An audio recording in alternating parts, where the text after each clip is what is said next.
हरि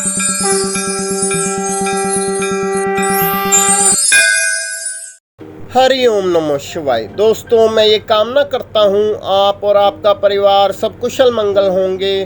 दोस्तों, आपका हमारे YouTube चैनल ज्योतिष ज्ञान पर बहुत बहुत स्वागत है। दोस्तों, खाटू श्याम को भगवान श्री कृष्ण के कलयुगी अवतार के रूप में माना जाता है। ऐसा कहे जाने के पीछे एक पौराणिक कथा का हाथ है। राजस्थान के सीकर जिले में इसका भव्य मंदिर स्थित है, जहां हर साल बड़ी संख्या में श्रद्धालु आते हैं। लोगों का विश्वास है कि बाबा श्याम सभी की मुरादें पूरी करते हैं और रंग को भी राजा बना सकते हैं। दोस्तों, अब मैं आपको बताता हूँ कौन है बाबा खाटू श्याम। बाबा खाटू श्याम का संबंध महाभारत काल से माना जाता है। यह पांडुपुत्र भीम के पुत्र थे।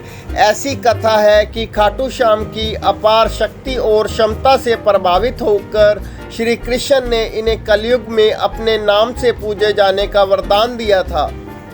लाक्षय ग्रह की घटना में प्राण बचाकर वन वन भटकते पांडवों की मुलाकात हिंडिबा नामक राक्षसी से हुई। यह भीम को पति के रूप में प्राप्त करना चाहती थी। माता कुंती की आज्ञा से भीम और हिंडिबा का विवाह हुआ, जिससे घटोत्कच का जन्म हुआ। घटोत्कच का पुत्र हुआ बार्बरिक, जो अपने पिता से भी शक्तिशाली और मायावी था। बार्बरिक देवी का उपासक था। देवी के वरदान से उसे 3 दिव्य बाण प्राप्त हुए, जो अपने लक्ष्य को भेद कर वापस लौट आते थे। इन्हीं वजह से बार्बरिक अजय हो गया था। महाभारत के युद्ध के दौरान बार्बरिक युद्ध देखने के इरादे से कुरुक्षेत्र आ रहा था। श्री कृष्ण जानते थे कि अगर बार्बरिक युद्ध में शामिल हुआ तो परिणाम पांडवों के विरुद्ध होगा।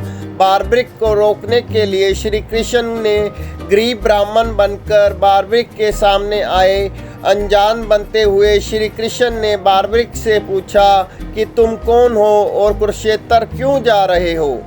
जवाब में बार्बरिक ने बताया कि वह दानी योद्धा है, जो अपने एक बाण से ही महाभारत के युद्ध का निर्णय कर सकता है। श्री कृष्ण ने उसकी परीक्षा लेनी चाहिए, तो उसने एक बाण चलाया, जिससे पीपल के पेड़ के सारे पत्तों में छेद हो गया। एक पत्ता श्री कृष्ण के पैरों के नीचे था, इसीलिए बाण पैर के ऊपर ही ठहर गया। भगवान श्री कृष्ण बार्बरिक की क्षमता से हैरान थे और किसी भी तरह उसे युद्ध में भाग लेने से रोकना चाहते थे। इसीलिए श्री कृष्ण ने बार्बरिक से कहा कि तुम तो बड़े पराक्रमी हो, मुझे गरीब को कुछ दान नहीं दोगे। बार्बरिक ने जब दान मांगने के लिए कहा तो श्री कृष्ण ने बार्बरिक से उसका शीश मांग लिया।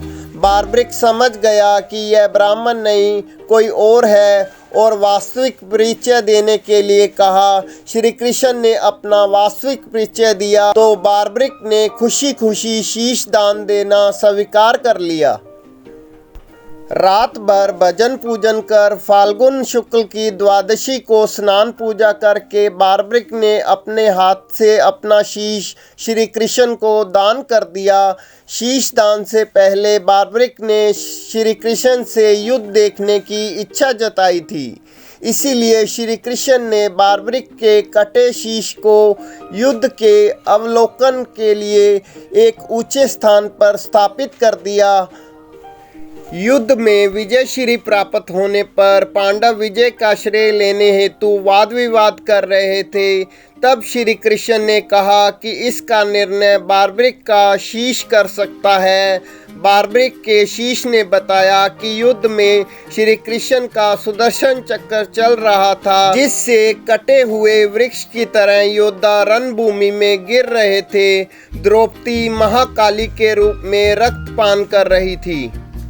श्री कृष्ण ने प्रसन्न होकर बार्बरिक के उस कटे हुए सिर को वरदान दिया कि कलयुग में तुम मेरे श्याम नाम से पूजित होगे। तुम्हारे स्मरण मात्र से ही भक्तों का कल्याण होगा और धर्म, अर्थ, काम, मोक्ष की प्राप्ति होगी। स्वप्न दर्शनोपरांत बाबा श्याम खाटू धाम में स्थित श्याम कुंड से प्रकट हुए थे। श्री कृष्ण विराट शालिग्राम के रूप में संवत 17,770 से खाटू श्याम जी के मंदिर में स्थित होकर भक्तों की मनोकामनाएं पूर्ण कर रहे हैं। भक्तों की इस मंदिर में इतनी आस्था है कि वह अपने सारे सुखों का श्रेय उन्हीं को देते हैं।